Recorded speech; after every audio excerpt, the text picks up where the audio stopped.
Las luces parpadeantes de la sala de interrogatorios me hacían sentir aún más desorientado. El oficial frente a mí hojeaba los informes con asombro y escepticismo. Yo sabía que mi relato sonaría descabellado, pero también sabía lo que había vivido. Muy bien, comienza desde el principio, soldado, me ordenó. Así que respiré hondo y comencé a narrar. Hace 3 semanas, cuando la orden llegó, ninguno de nosotros esperaba nada fuera de lo común. Habíamos llevado a cabo docenas de misiones similares en terrenos más hostiles, y esta región montañosa, aunque desconocida, parecía lo suficientemente pacífica en los mapas. Mientras nos transportaban en helicóptero hacia la zona de operaciones, podíamos observar la inmensidad de la cordillera. Las montañas se elevaban como gigantes de piedra, cubiertos por un manto verde oscuro, y entre ellas, valles profundos donde la neblina parecía esconder sus secretos. Cada pico parecía ser el guardián de historias antiguas y leyendas olvidadas. Al aterrizar en un pequeño claro, el estruendo de las aspas del helicóptero se mezcló con el sonido del viento que soplaba entre los árboles. Fue entonces cuando el capitán Morales, un hombre robusto y curtido con experiencia en muchas misiones, nos reunió en un círculo. «Escúchenme bien», comenzó con voz firme. «Este terreno puede parecer inofensivo, pero es traicionero. La vegetación es densa, hay precipicios ocultos y la señal de radio puede ser débil por la interferencia de las montañas. No se separen. Mantengan siempre la comunicación ante cualquier anomalía y reporten de inmediato». Uno de los soldados, el joven Fernández, levantó la mano. «Capitán, ¿ha habido informes anteriores de actividades enemigas en esta área?». Morales negó con la cabeza. «No es actividad enemiga lo que nos preocupa, sino las historias locales. Los aldeanos de las zonas aledañas hablan de espíritus y guardianes de las montañas. Dicen que quienes no muestran respeto desaparecen sin dejar rastro». Un murmullo de inquietud recorrió el grupo, pero Morales levantó la mano para restaurar el silencio.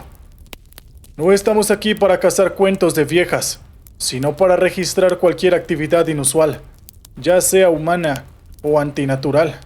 48 horas y luego volvemos a casa. ¿Entendido?». Todos asentimos. La misión parecía sencilla en papel, pero en el corazón de esas montañas, una sensación inexplicable de apresión comenzó a instalarse en cada uno de nosotros. ¿Qué secretos se escondían aquellos picos? Pronto lo descubriríamos. El primer día fue meticuloso pero tranquilo. Bajo la supervisión del capitán Morales, organizamos nuestro campamento con presión militar. Las tiendas estaban alineadas en orden. El equipo de comunicaciones fue configurado. Y pronto, un olor a comida cocinada se dispersaba en el aire, cortesía de nuestro cocinero Martínez. A medida que el sol comenzaba a esconderse detrás de las montañas, un manto de estrellas cubrió el cielo, ofreciendo un espectáculo deslumbrante que no estábamos acostumbrados a ver en la ciudad. Alrededor de una fogata, algunos soldados compartían historias y chistes, tratando de aligerar el ambiente.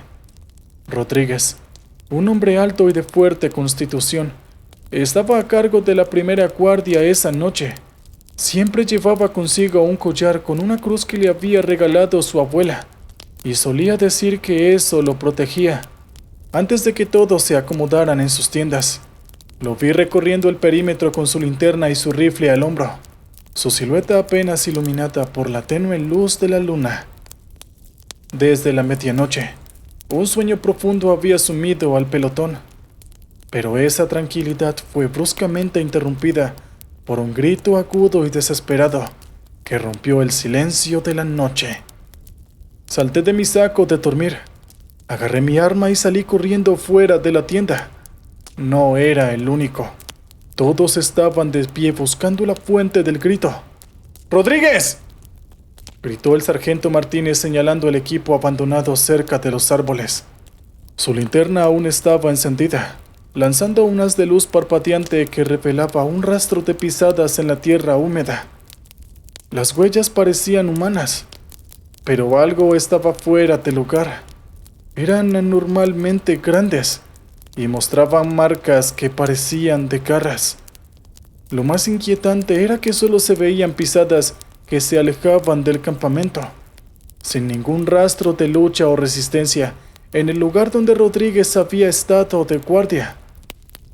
Con los primeros rayos del sol filtrándose a través del dosel de los árboles, el capitán Morales delineó rápidamente el plan de búsqueda. Dividió al pelotón en 4 grupos, cada uno con una ruta específica para cubrir la mayor área posible. Además de buscar a Rodríguez, la misión era registrar cualquier señal o pista que nos llevara a su paradero. Me asignaron al grupo de Martínez, el cocinero, y a la joven promesa del pelotón, Soto, quien era conocido por su agudo sentido de la observación. Cada paso que dábamos parecía ser recibido con escepticismo por la naturaleza misma. La espesa vegetación nos rentalizaba, y más de una vez, las ramas parecían enredarse en nuestros pies como si intentaran detenernos. El bosque tenía una cualidad extraña, a pesar de ser pleno día. La luz apenas lograba penetrar algunos lugares, creando sombras que jugaban con nuestra percepción. El silencio era tan denso que por momentos parecía ahogarnos. Las conversaciones eran mínimas, limitadas a indicaciones o señalamientos. Soto en un momento detuvo nuestro avance y señaló hacia una formación rocosa. Acercándonos, pudimos ver unas marcas frescas, como si algo hubiera raspado la superficie. A su lado encontramos el collar de Rodríguez. Esa cruz que siempre llevaba consigo, ahora estaba manchada con algo que parecía ser sangre. Martínez, con semblante preocupado, murmuró: «Quizás fue atacado por algún animal, un oso o...». «No», interrumpió Soto, agachándose para examinar mejor el área. «Esto no fue un animal común. Mira la disposición de las marcas. No hay señales de lucha, solo de arrastre». Mientras procesábamos la información, el viento comenzó a soplar con más fuerza, llevando consigo un susurro casi inaudible. Sonaba como voces, como un canto lejano que se esfumaba tan pronto como intentábamos centrarnos en él. Continuamos avanzando con la esperanza de encontrar más pistas. Sin embargo, a medida que el día avanzaba, el aire se tornaba más frío y tenso. Una espesa niebla comenzó a formarse, limitando aún más nuestra visibilidad. Había momentos en que sentíamos que estábamos siendo observados. Algunos decían haber visto siluetas moverse entre los árboles, pero al intentar acercarse, no encontraban nada. Otros escuchaban risas o murmullos, pero al girar, solo se encontraban con la inmensidad del bosque. A medida que las horas pasaban, el desánimo se apoderaba de nosotros. La desesperación de Rodríguez, las extrañas marcas en las rocas y el ambiente opresivo del bosque comenzaron a afectar nuestra moral. Sin embargo, no teníamos opción. Teníamos que seguir adelante, por Rodríguez y por el pelotón. La incertidumbre era palpable. Había empezado como una misión sencilla, y ahora nos encontrábamos perdidos en un bosque que parecía tener vida propia, con nuestros hombres desapareciendo sin dejar rastro. Regresamos al campamento principal después de horas de búsqueda infructuosa. La niebla se había asentado, haciendo que la visibilidad fuera casi nula. Nuestros faroles apenas rasgaban el espeso manto blanco que nos rodeaba. Cuando comenzamos a reagruparnos, notamos con alarma que faltaba Gómez, el experto en comunicaciones. ¿Alguien vio a Gómez?, preguntó Morales. Su voz denotaba un toque de pánico. Los murmullos de respuesta confirmaron nuestros temores. Nadie lo había visto desde hace al menos una hora. Como Rodríguez, su equipo estaba intacto. Su radio y mochila estaban colocados ordenadamente en su puesto. Pero de Gómez no había rastro. La noche fue insoportable. La paranoia se había apoderado de todos. Las guardias se duplicaron y las tiendas se agruparon más cerca. Pero por mucho que intentáramos protegernos, el bosque parecía tener otros planes para nosotros. Al amanecer, mientras preparábamos un desayuno apresurado, otro grito resonó en el campamento. Morales y yo corrimos hacia la fuente del alboroto. Allí encontramos a Soto, mirando con horror su tienda. Mendoza y Ortega, que compartían tienda con él, habían desaparecido. Dentro todo estaba en orden. Sus armas, sus mochilas, incluso sus botas, era como si hubieran sido levantados de sus sacos de dormir. Era evidente que algo estaba cazándonos. ¿Pero qué o quién era? «Esto es obra de esos espíritus de los que hablaban», exclamó Martínez.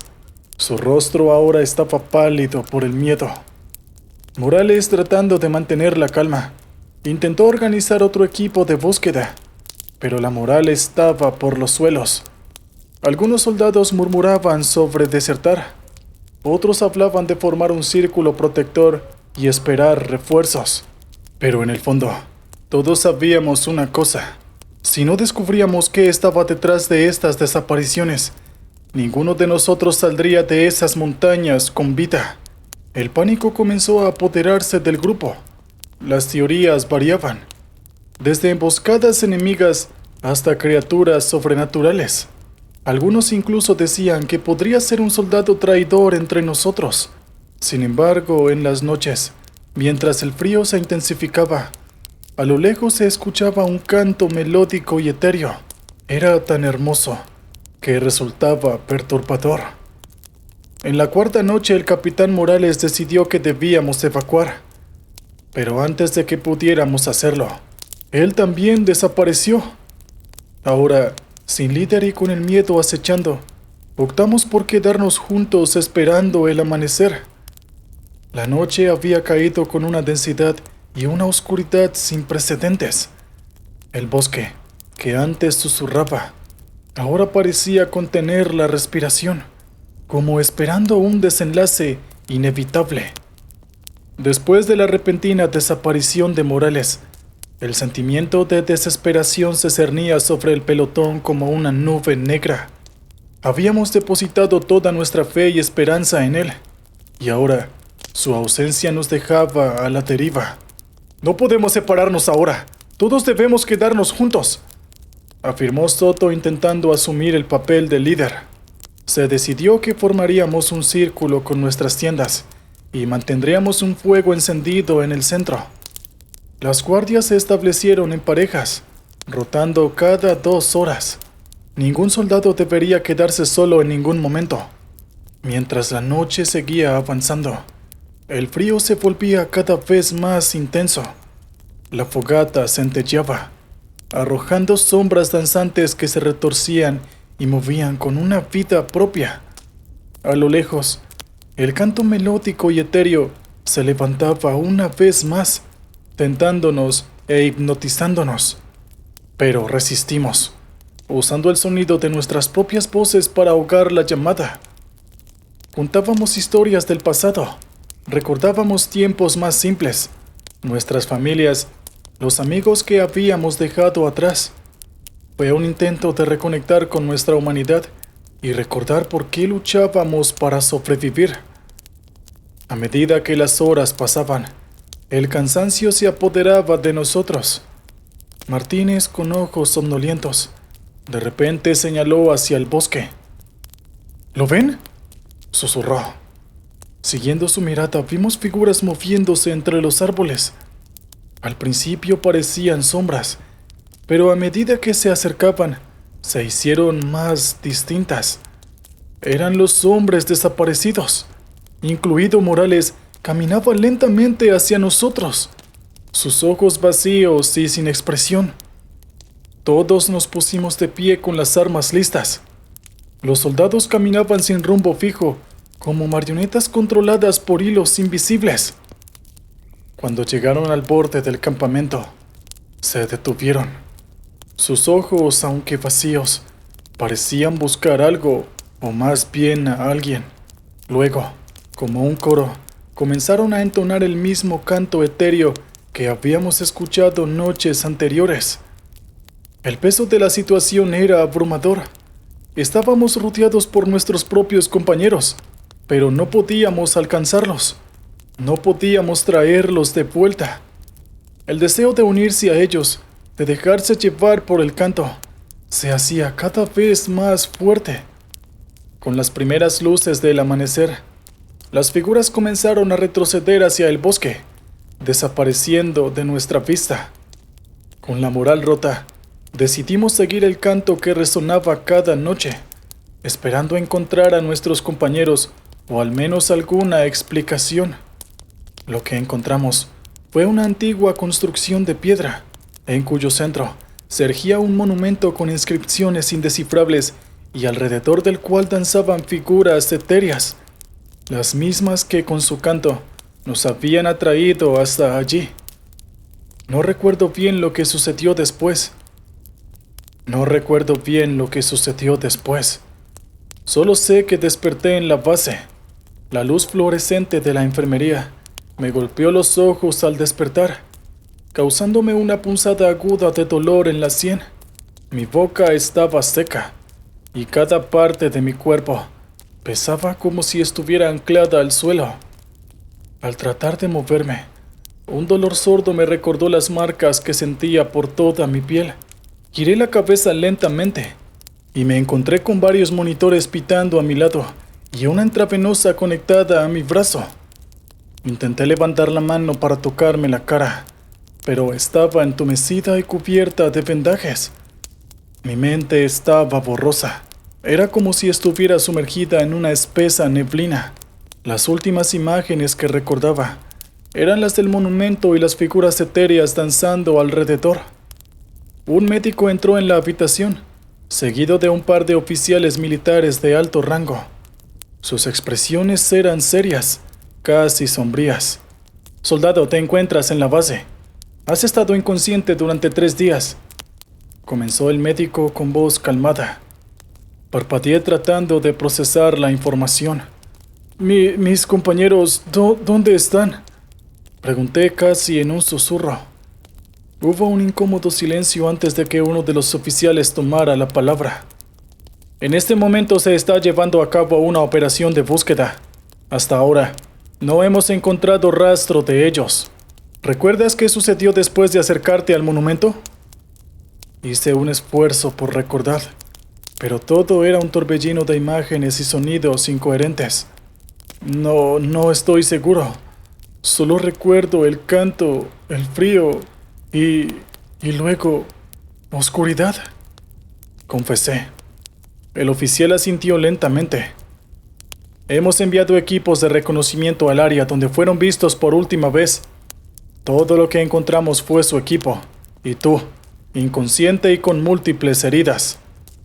La confusión y el miedo comenzaron a asentarse en mí. ¿Qué diablos me había pasado? ¿Y las marcas? El médico intervino.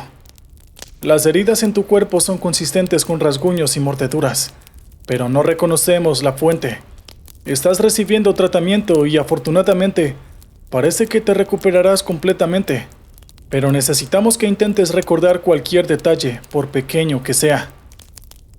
Pasaron los días, y a medida que recuperaba mis fuerzas, también lo intentaba con mis recuerdos. Cada noche, las pesadillas me asaltaban, visiones de sombras, gritos distantes de mis compañeros y aquel inquietante canto que parecía llamar desde las profundidades siempre llegaban a mí. «Y aquí estamos, oficial. Sé que es difícil de creer, pero créame, no miento». El oficial me miró intensamente. Sabía que no mentía, pero aún así, ¿cómo podía creerme? Yo mismo a veces dudaba de mi cordura. Sin embargo, llevaba conmigo las marcas y el recuerdo del canto, que en las noches aún resuena en mis oídos. Si les gusta la emoción, el misterio o el terror, no se pierdan un solo episodio de nuestro canal. Asegúrense de darle me gusta a este video y no olviden activar la campanita. Con su apoyo, podremos seguir produciendo historias impactantes y aterradoras. Gracias por vernos.